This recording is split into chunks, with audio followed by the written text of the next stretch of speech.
Ukraine says that it will claim billions of dollars in compensation from Russia to support climate-friendly reconstruction after the war. Now, speaking at the UN Climate Summit in Brazil, Ukraine's deputy economy minister said that Russia was generating so-called conflict carbon by attacking energy infrastructure and destroying forests and buildings. A report from a research group funded by Sweden and Germany estimates the invasion has already produced nearly 237 million tons of carbon dioxide. Now, that's equivalent to the annual greenhouse gas emissions of several European countries combined. Our climate reporter, Tim Schauenberg, joins me now from Brazil, from the town of Belem. It's good to have you with us. How is Ukraine, how is it planning to make this claim for compensation? The UN General Assembly decided that Russia will have to pay for every damage it is still causing due to its full-scale invasion in Ukraine.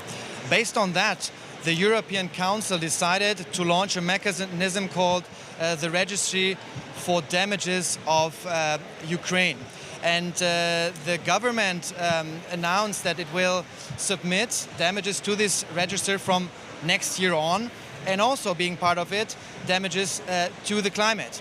And this will be an historic moment because never before a country submitted or claimed reparations for damages to the climate in a conflict which is posing a violation of international law.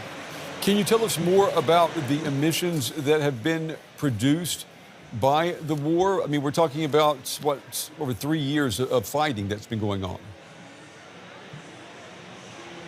Yeah, indeed, it's a big figure. Look, what is the combined emissions? Yeah, this war is producing are in a scale of the emissions of Austria, Hungary, Czech Republic, and Slovakia combined. So this is a big figure we're talking about here. And the primary sources for that is no surprise.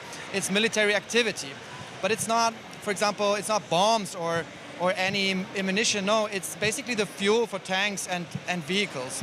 Second source is steel and cement for the reconstruction of destroyed buildings and infrastructure. And third is actually wildfires, where there are heavy battles, mainly in the east of the country.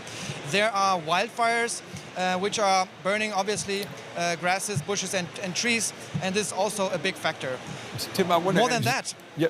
Now we're talking only about the emissions. Yeah, sorry. Yeah.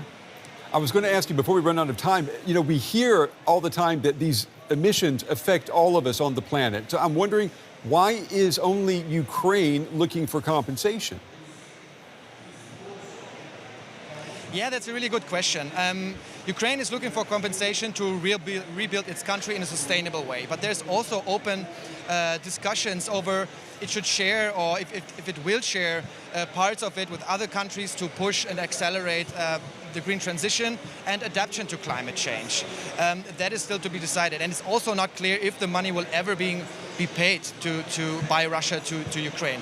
But what is being submitted soon is also important for another fact, because there are frozen Russian assets in the EU, and there's a heavy discussion about what to do with it. If Ukraine should receive those funds, which are on a scale of 200 billion euros, more or less. And the submission could be important that parts of this money might be used for a recovery of lost environmental damages in the Ukraine due to the Russian invasion. All right, our climate reporter, Tim Schauenberg, live from Belem, Brazil at the climate conference there. Tim, thank you.